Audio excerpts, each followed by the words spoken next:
Welcome to the Labyrinth. This is your host Pratham Padav. My guest today is Partha Varanashi, who is an aquatic educator and also an organic sustainable farmer. As an aquatic educator, he is coached a few athletes for Team India in 2019 World Aquatic Championship. And as a sustainable farmer, he manages his family-owned Varanashi Organic Farms. Partha, welcome to the show. Hey, thank you, Van. Thank you so much for having me. Then glad to be here. Yeah. How are things at farm right now? It's pretty active. I mean, even though it's a lockdown, farming activities can't stop. Right now, the cacao harvest season, the world's famous food chocolate is made from cocoa or cacao, and that harvest is going on. And also pre-monsoon pest control is happening in the farm as well. So we are spraying biopesticides which are like organic certified pesticides, which doesn't really have any chemical poisonous pesticides in it, but it's organic. So we need to spray them so that we can control the growth of the fungal infection. I mean, reduce the growth of fungal infection and protect the crops. So that's also on. Yeah. Okay, that's interesting. You said organic pesticides, right? Like you guys don't use chemical fertilizers, because I remember one of your posts you said food not bombs, because a lot of food not bombs, right? Where yes. In some places they use the same chemicals used in bomb production for their paddy cultivation. How is sustainable farming any different from the ordinary farming that we see? Okay, so till the entire World War happened, it was sustainable farming everywhere. There is no concept of industrialized fertilizer coming into the fields. All this happened after World War. So for the World War, the humans started producing bombs, and the major constituent of bombs is ammonium nitrate. And once the war was over, there were a lot of bomb-producing companies who had no idea what to do with those companies. But they suddenly realized that can be used, ammonium nitrate can be used in the form of fertilizers to provide nitrogen for the plants. So as we know, plants need sunlight, water, carbon dioxide. That's 95% of what they need for photosynthesis as their food. And then 5% comes in the form of NPK, nitrogen, phosphorus, potassium, some micronutrients, 16 different ones. So this nitrogen is one of the major sources of food for plants. So that comes from ammonium nitrate.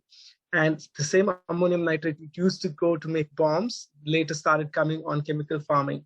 So yes, there is benefits if used in a very, very small quantity, like say 2%, okay, 2%.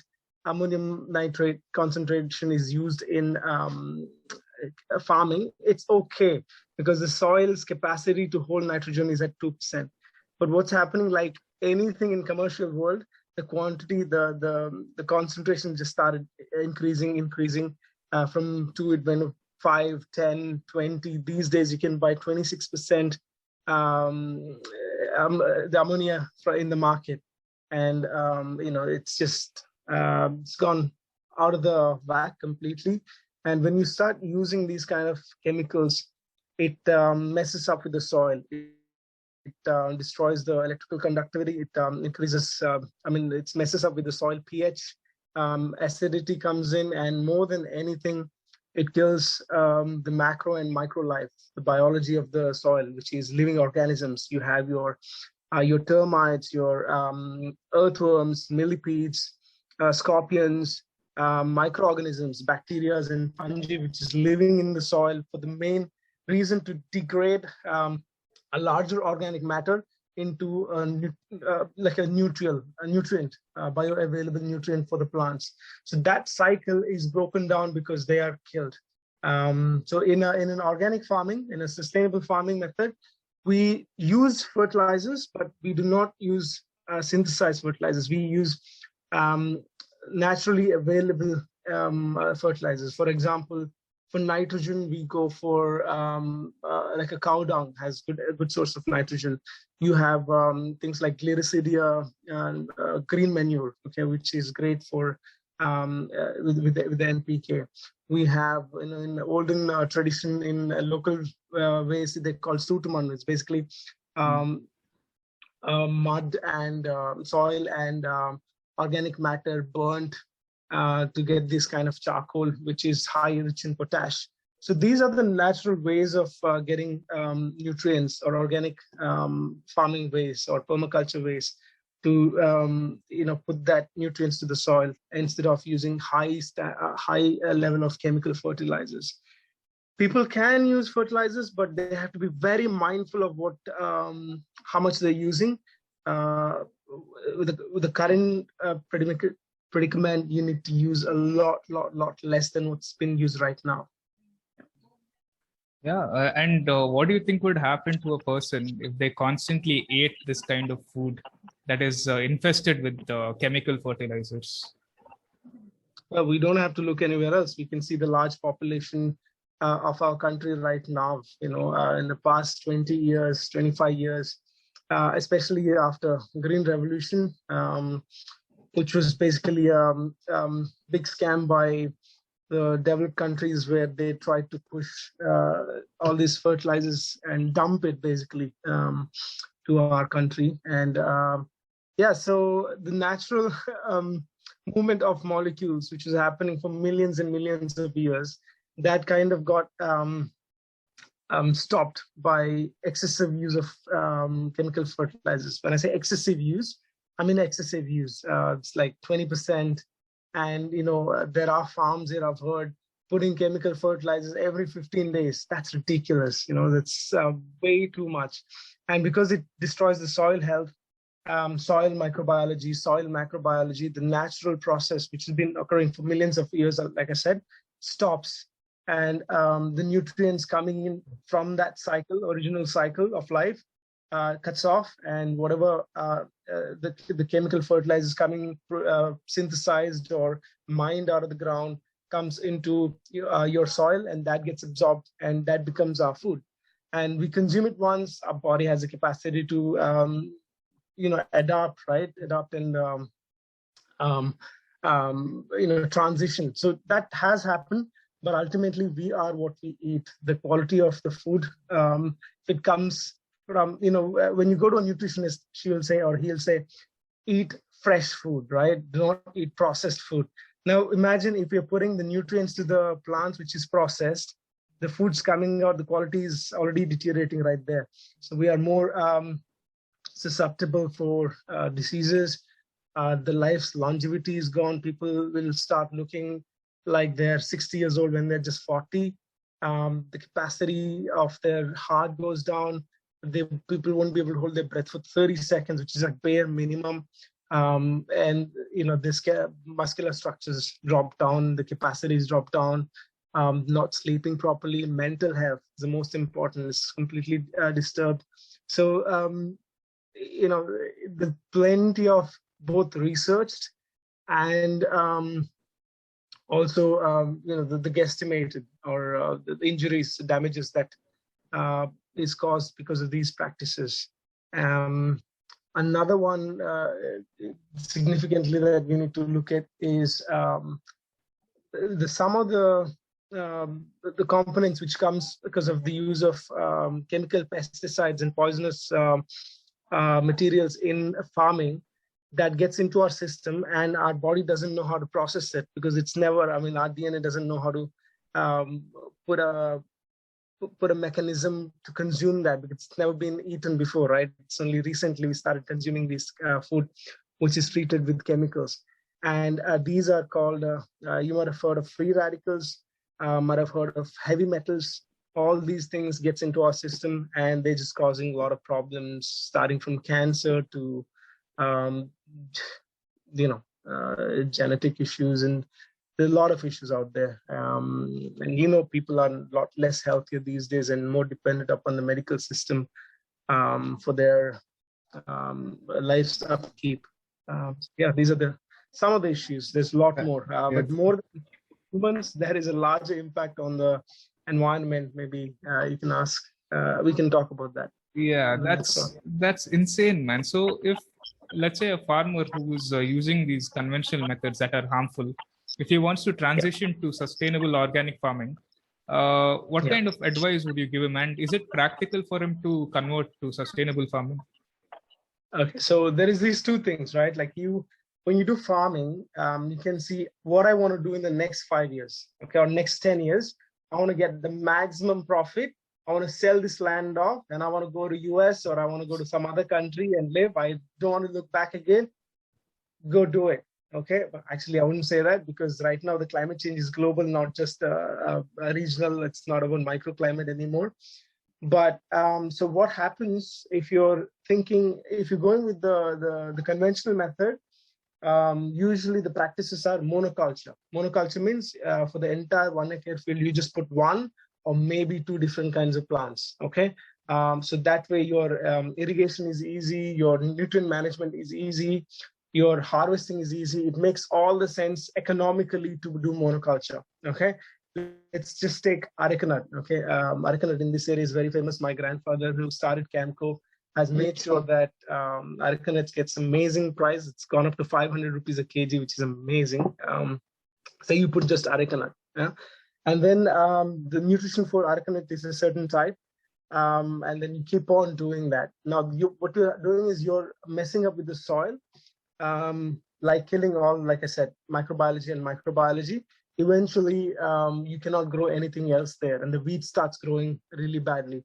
And your areca nut will be infected with the Phytophthora, which is the main problem for areca nut.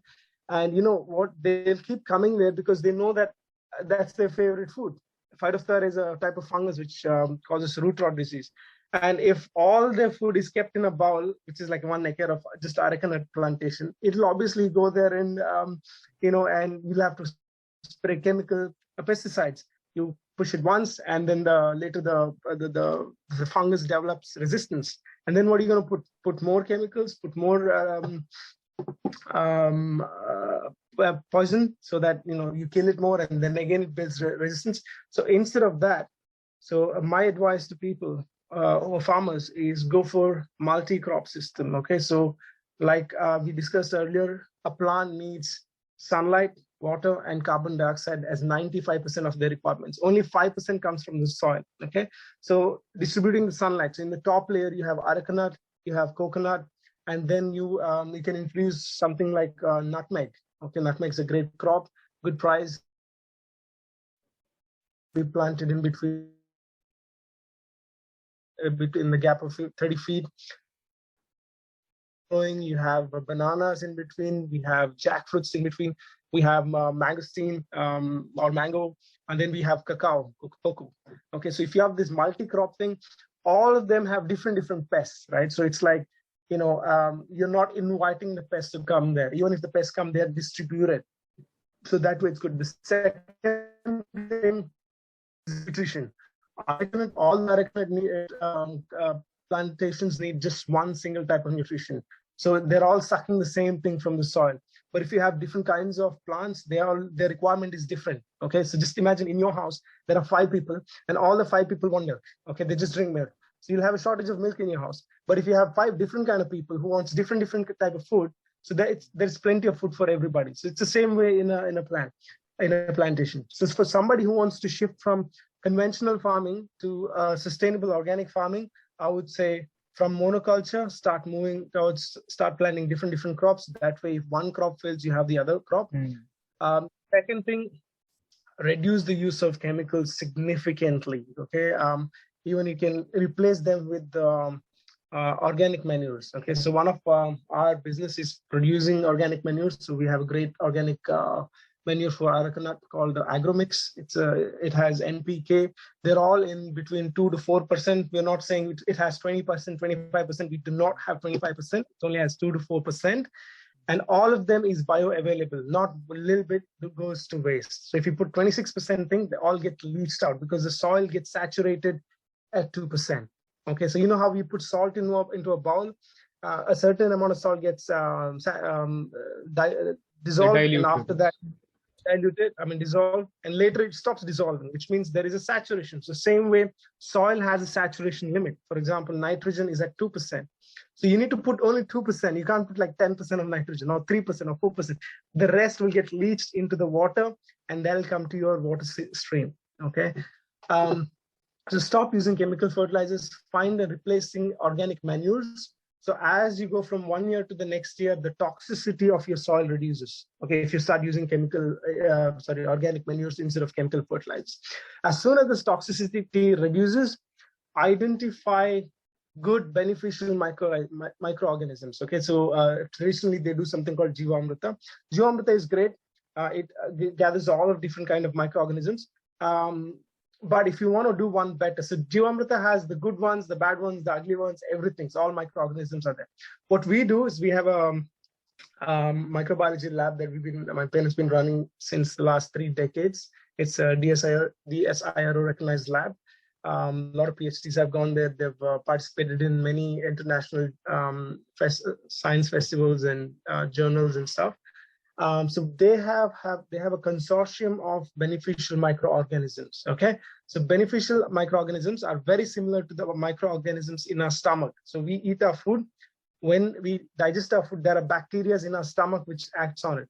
See, when you take an antibiotic tablet, we have loose motion, right? We have a stomach upset because the biology in our stomach gets upset. Okay, so same way, what we have done, we have identified a particular microorganisms which fixes the nitrogen, okay, and the ones which mobilizes phosphorus. One solubilizes potash. Okay, for example, nitrogen fixes. We have Aspirations niger. It's a microorganisms. There is Azotobacter. There is Azospirillum. So all these things are identified, removed, put in the lab condition, grown, and then putting back into the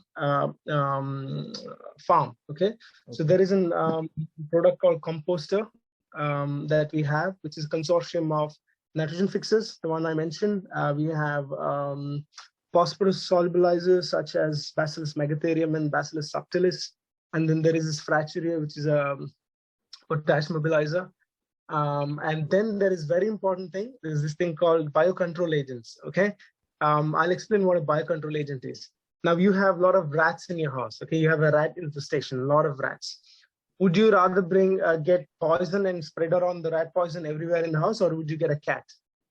I think it's convenient to get a cat, but absolutely, yes. Right? Yeah. So you get a cat. Not only it's a pet for you, but also it chases the as long as you don't keep feeding peregrine to cats. Okay, stop feeding peregrine to cats or any cat food. So so similarly, I need to identify the natural enemy of Phytophthora. Okay, Phytophthora, as earlier I mentioned, it causes cholera or root rot disease. So there is a natural enemy for this fungus. It's called Trichoderma. Okay, so Trichoderma has been identified. Now Trichoderma fights both Fusarium and Phytophthora, which are the enemies of the plants, but it does not harm the plant. Instead, it produces a chemical called indole acetic acid, which is a growth hormone, like testosterone for humans. Indole acetic acid for plants is a growth hormone. So that is a natural control. And there's also another one called Pseudomonas.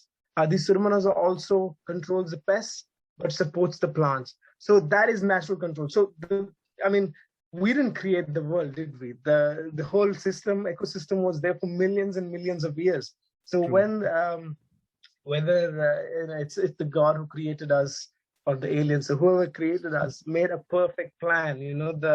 I think we are bringing virus into the system. Otherwise, it's a perfectly executed code for a program called Earth. Like everything is interconnected, and we just need to identify it. You can play and enhance the code, but don't introduce something which is completely out of the whack and new to the system. That's where we're going to mess it up, and we have already. I don't know, now there is enough time to change the climate.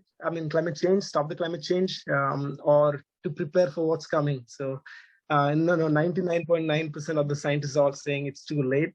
We have to drastically do something and we are in an Anthropocene, which is a very, very dangerous times in human civilization, where we are impacting the climate so much that there's going to be significant change coming up in the next century. That's sad, man. That's I don't know how we're going to prepare for this. Yeah, but one of the reasons why we try to consume the cleanest and the most organic food is because we want to be healthy. And you're not just an agricultural expert; you're also an health and fitness expert. Being into multiple sports, and training multiple kinds of athletes. So, what kind of physical and what kind of fitness tips would you give if I want to be physically and mentally healthy? I mean, it's quite vast, but I think the first thing is be active. Body achieves what the mind believes. So don't keep any restrictions to your mind. Always explore new things. So the latest thing that I've been passionate about is physical literacy. Okay, so when you talk about literacy, we have always been, I mean, it's connected with our brain, right? Yeah. We want to improve memory, we want to improve our cognitive ability, our thinking ability. But then there is also another thing called motor skills. Okay, so if you take our brain, the front part of the brain, which is for the frontal cortex, it is for your thinking, right? And then on the side, we have the temporal lobes, which is for memory. So ever since we are, started going to school, we've been training our temporal lobe and our frontal lobe continuously, that we sit and we read, we write exams, we think. But then there are two other parts, right? So there's the back part, which is the most important part, the cerebral zone, the cerebrum, which sees, which hears, which feels the sense, touch, and all that, right?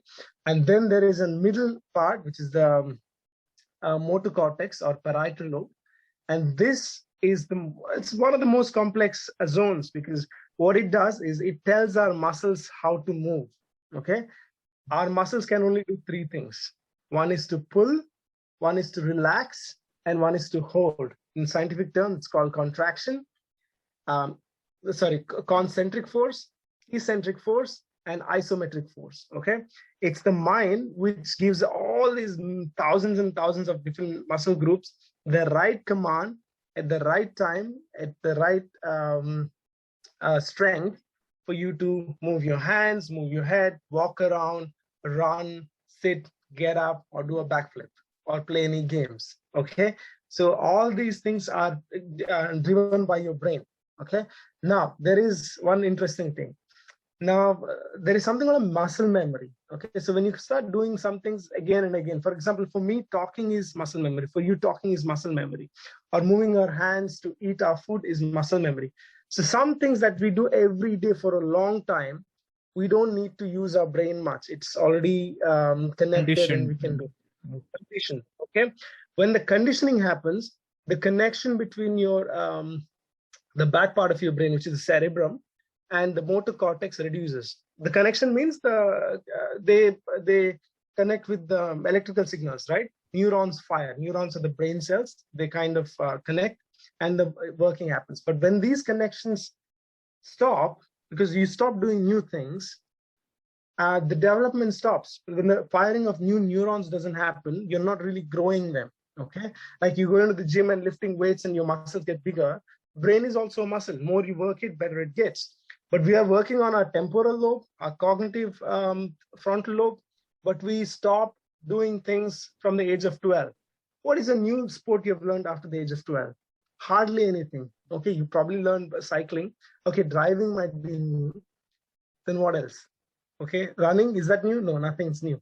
So it's important that we keep learning new things physically to re-spark the connection between your motor cortex and your cerebrum. That way, that part of the brain also develops. Okay, then you are giving more access for your frontal lobe and memory part to grow also. So it's an overall development. Okay, so this is something I've been thinking about. So it doesn't matter whether you're 30 years old or 60 years old, start learning new things, okay? New things which involves your physique, your body. That's what the most favorite I have right now is slacklining, which is like walking on a tightrope, because it's so much like you have to be fully focused on that. You have to observe, which is done by your cerebrum, and it has to give signals to your motor cortex to move quickly and adjust. So I How think many that's a times have great you thing. fallen while doing slacklining? Oh man, so many times. But then again, I do stupid things. I mean, there is progressive growth, and I have ADHD since a kid, and I've not grown up since. I'm still like that. So I don't have patience. So I don't go step by step. Although as a preacher, I always write the long-term athlete development for the students. Um, but I, for myself, I've pushed myself too much and I've fallen way too many times. I've done my ACL, MCL, cartilage, meniscus, all have shattered. My But God. I'm still, I can still do backflips, so I'm happy. So ACL is in, movement, yeah, movement. okay. I mean, I know a lot of athletes who stop their career because of one injury like ACL, and but you are still going on and on and on. And and your philosophy, it explains why you like to learn a lot of new sports. I mean, slacklining, you do all these hydroflying and surfing, and I see few videos where you're doing skateboarding and trampoline jumping. You never stop, do you? You keep learning That's new the whole sports. idea. No? You got to keep learning. So when you start getting used to one thing, then you have to move on from that. Otherwise, you're going to muscle memory. You're like, okay, this is easy. This doesn't excite me anymore. The other factor is to keep your stress away. The stress is the worst thing. Okay, stress is what makes you age faster. To keep the stress away, you got to keep yourself distracted. And by doing new things, that kind of takes up your all the sensory rich experience is what I say. Like the things which gives you more sensory rich, that dopamine blast in your brain, that's what you should be doing. Okay. Yeah. One more thing that I wanted to ask was, in your farm, you take volunteers, right? Every month, you have a volunteering program. What Yeah. do these volunteers have to do, and what do I have to do if I come as a volunteer to your farm? So yeah, we had our first volunteer back in 2004 from Australia, and then when I was in Australia between 2006 and 12, I did quite a bit of volunteering. It's called willing worker on an organic farm, and ever since I came back to India in 2012, I wanted to start it, and we just not just started it; it's just went out of the roof in our farm. We've been getting up to 15 to 20 volunteers every month, and till pandemic happened, we had volunteers from 25 different countries. From South America, North America, to all different continents, and it's just great cultural exchange. So it's basically a lot of farm work, a lot of manual labor. The volunteers will be making manure, which is basically food for plants. So you're getting a lot of good karma. There'll be potting, which is putting the seedlings in the pot, harvesting, post-harvest processing, and then also a bit of work in microbiology sector where you're developing biofertilizers. And yes, so basically the work hour is between 9 a.m. to 4 p.m. So there is a break at 10:30 to 11, and then there's another break at 1 to 2. So food is given, the food's grown in our farm, and the accommodation is like shared houses. So you probably will get your own room, or if it's a big room, it'll be shared with 2 people. And it's a lot of community living. So after 4 p.m., you get the option of joining a swim lesson, or Gokul will take you, who's running the volunteering thing right now. Before it used to be Sid, he was an epic guy, still an epic guy. Or you can do skateboarding or slacklining, whatever, rope swing, zip lines, and all that fun stuff is there. We also take some casual classes on rainwater harvesting, organic farming. I talk about how to have super fit life. And then we talk about sports a little bit, with the flow state and all these different things. Wait, Yeah, so it's a what is yeah, you just said flow state? What is this flow state? Zen state. I mean, it's always been around, but I think the person who made it famous is this guy called Stephen Kotler, and he wrote a book called Rise of Superman. And it's he kind of found that action and adventure sports guys started breaking the world record a lot faster than pro athletes, right? So in pro sports, there is always, so this is a highly debated topic. Pro sports, is a lot of safety. There is not heavy consequences unless you're playing ice hockey or something. There is action and adventure sports guys. So they're skateboarders or rock climbers or, the squirrel suit flyers who fly with the wings. They're all risking their life every single second in that sport, right? So when you're pushing yourself to that limit, when you break the barrier of fear, your brain goes into a mode called flow state. Okay, that's the exact optimum secretion of two chemicals in our brain called serotonin and dopamine. When they're on a right level, it blocks fear. So when it blocks fear, our brain, which is already an amazing supercomputer, it connects with your body in such a way that the body acts like a supercomputer. So you can, or a super robot, or you can do things that previously thought was impossible. I've seen people walk in a line between two mountains, which is 700 meters apart. It's that thin, it's half an inch, that line, and it's so far that the wind is giving the line a curvature. Okay, so just imagine this in your thing. So now I've seen this. I've camped out in Lonavala when people did this, and we do it a bit of in our farm itself. Not at that level, but still. So I saw people do it, and I've tried a little bit. I didn't think I've reached anywhere close to them, but I've kind of experienced this flow state when you push yourself to the max, and then something gets unlocked, I guess. So the Stephen Kotler has basically said that anybody can achieve it as long as you put a really big task, impossible task in front of you, and struggle really hard for it. Okay, and then you have to go through a release phase. You shouldn't think of any of this. Just relax, and then you perform. Okay, that's when you're entering the flow state. So if you're reading just before the exam, that's not something you should be doing. Okay, you should be doing that before, and before the exam, you just like not even think about the exam. So then you'll reach the flow state and do really well in the exam. So that's the idea of flow state. But I'm not sure if it can be applied to the normal life in the same way as the action and adventure sports people do. They do it just at the next level, I think. So yeah, that's flow state. I mean, there's a lot of stuff up on the internet. You can read the book Rise of Superman. It's also called Zen state. Buddhist monks do it a lot if you end up going to the monasteries and stuff. And I'm sure these Kalari Paitu guys also do it. It's been there in our history, but it's just not been spoken like it's been spoken these days. That's very intense, man. I don't know if it's practical for all of us, but I hope it's possible for someone like you. And what kind of aspirations do you have as an athlete in the next few years? I think post-pandemic things have changed a lot, but at least until then, the idea was to produce an A-cut Olympian for India.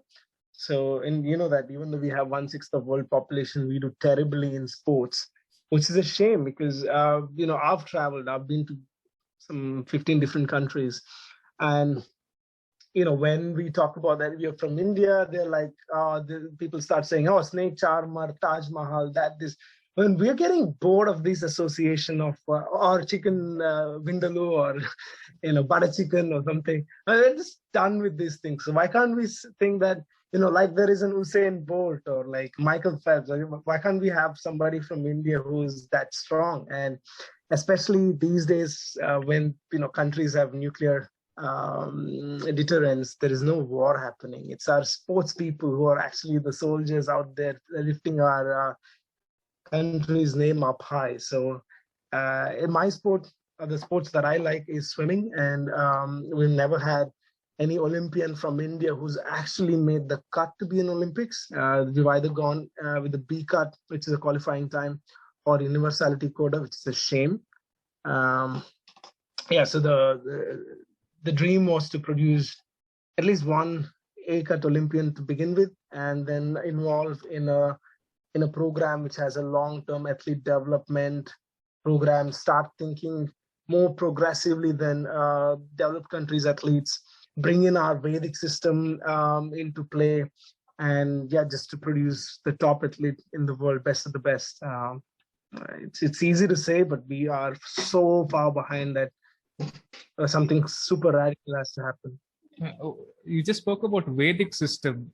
How does Vedic system get inculcated in sports and modern athletics? I think it's there in everything. Okay, I'll give you one example. My mother, even though she's an agriculture scientist, she's done a PhD. She's has articles on current science and stuff. She still refers to Panchanga, which is the Indian lunar calendar for agriculture, right? Because it's just far more advanced. The Indian civilization is 5,000 years old at least. Okay, maybe more than that, but at least 5,000 years old. And that's sustained, okay? Sustainable 5,000 years. All right, the current civilization we are in, the industrial civilization, we are crossing some 250 years and already we're killing ourselves, okay? So imagine what kind of technology would have been there, which is almost destroyed when universities like Nalanda got burnt out. You know, it's out there, I think. It's just about like finding it and doing it. Like, you know, recently, have you heard of the Wim Hof system of breathing? Oh yeah, I do Wim Hof breathing almost every day. You know, the holding your breath. There you go. Like, doesn't it doesn't work? Like, isn't it works. amazing? I'll tell you what happened to me. Okay, last year, I think it was because of too much stress. I would hyperventilate in my sleep. Like I would get up and I would be like, I would keep doing that. And then I saw this one episode on Joe Rogan's podcast where a guy called James Nestor comes. Okay, and he's written a book called Breathe. Okay, and he talks about Wim Hof breathing. And I thought, okay, let me give it a try. Okay, in a few days, I don't know, I felt so relaxed, man. It's like almost all of my stress went away. I could breathe so much easier. I don't know the medical reasoning behind that, but it worked for me. Yeah. So basically, like even he, if you see the Wim Hof guy himself, he also says his is largely influenced with with yoga and the Indian system. All right. So another thing, it's just here, this guy. And if you've heard about this, okay, a guy called Ben Greenfields, and he's written this book. This is all about how to get the best out of your body and mind. And even he talks about the Vedic systems or the yoga and all that. So there's so much more that we haven't tapped into in the system that I'm hoping, like I haven't done that work yet, but I'm hoping that somehow in the next 10 years, we will be able to regather what the knowledge our ancestors had and, bring about this radical change in training and have this massive goal so that one of Indians break the world records in the future. So yeah, that's the dream, I think. Yeah, all the best for that. And thanks. You also talk about superfoods, okay, growing superfoods. Could you like name or recommend 3 superfoods that we could all eat and improve our lives? So again, superfoods also depends on what kind of lifestyle you're leading. Okay, if you're a sadhu, then it's a very different kinds of superfood you need. If you're living in a fast life in a city, you need a different thing. So I would probably think our audience are fast lane people, because I don't think sadhus have cell phones. So you listen to podcasts. So I'd recommend, how people drink coffee for stimulation. I would say go for cacao, dark chocolate. If you can, just get cacao nibs. That's the purest form. Eat less processed food. Chocolates are processed. especially these big companies, Cadbury's and Nestle, completely stop it. It's a scam that doesn't even don't even have cacao in it. Try to get raw chocolates, artisan chocolates, or even better, cacao is the rawest form, okay, which is cacao nibs.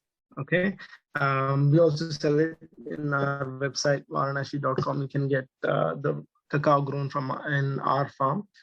That's one thing. Why cacao? Cacao has theobromine and tryptophan. Okay, so theobromine is similar to caffeine, but it's a slow release and it lasts longer. It lasts for about 6 hours instead of coffee is just 2 hours.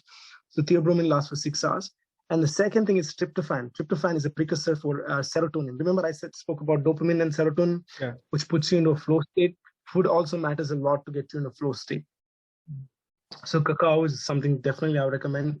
Eat up to 6 to 8 cacao beans a day, or 3 spoons of cacao nibs every day, preferably in the morning, not in the evening, because you'll be up, you won't sleep. Sleep is very important. The second food I would like to talk about is all the types of beans and sprouts. Okay, our body needs carbohydrate to protein ratio 3:1. 3 carbohydrates, 1 part protein. For example, rice has 20 carbohydrates to 1 protein. Okay, so what are we doing? Like, we're not taking the right amount. So make palyas out of beans and sprouts, and eat palya like rice. Eat rice like palya. Okay, palya like curry. Okay. Eat curry like you eat the rice, but eat the rice like you eat the quantity of curry needs to be exchanged. Quantity has to be large. So I would say sprouts and beans is the second thing I recommend.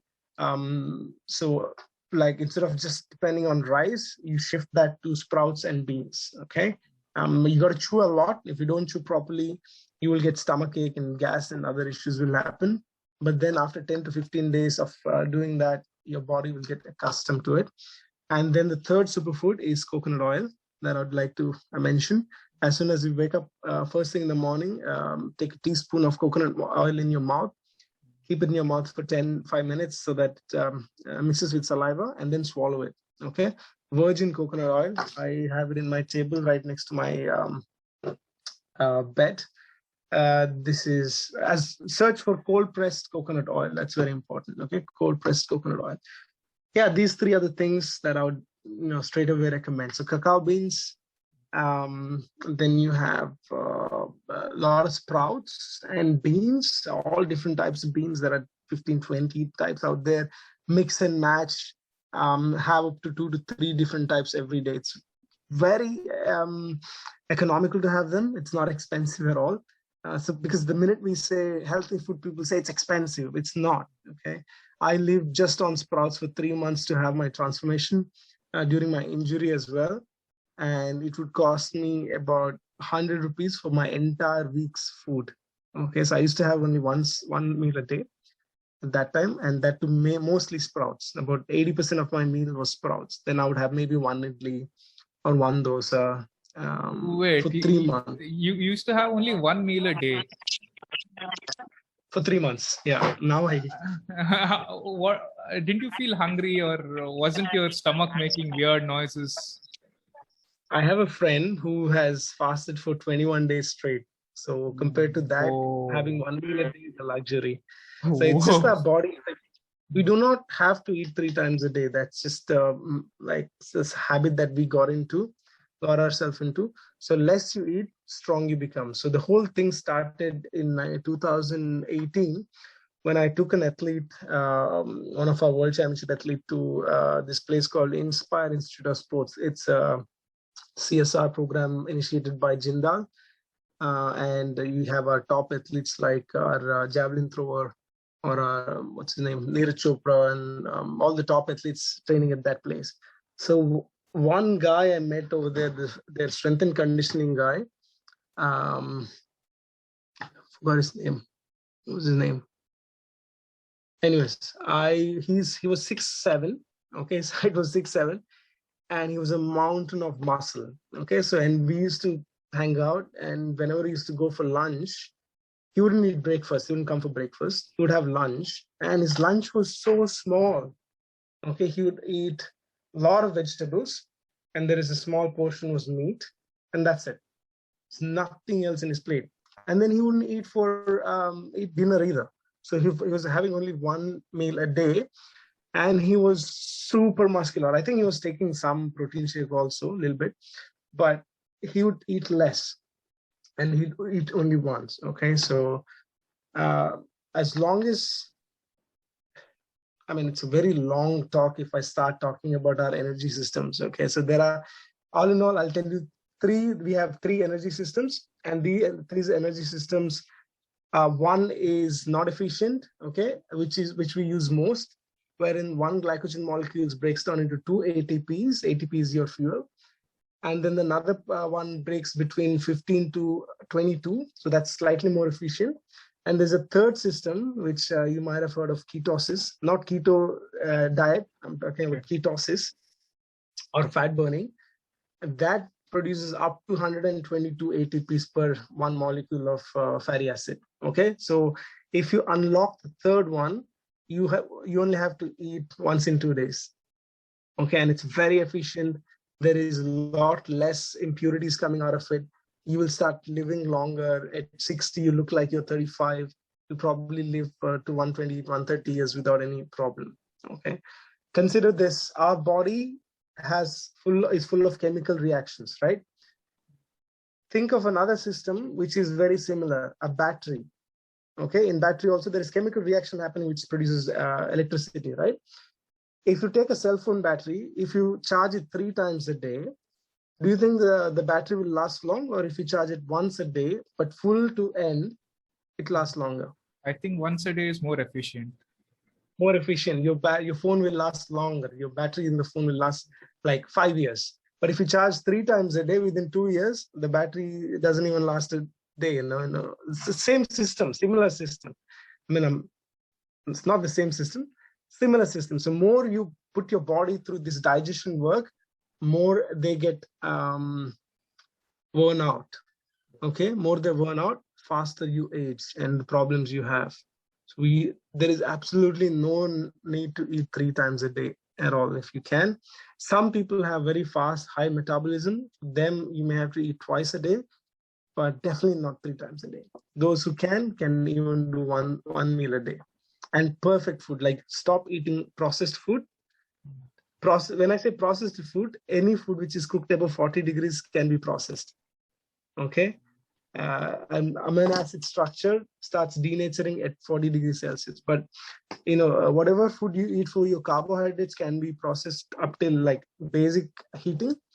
But your protein source, if it's coming from plant-based, which I highly recommend, then it should be as raw as possible. That's why I eat a lot of sprouts. Okay, different types of sprouts, just kept in water overnight, soaked overnight.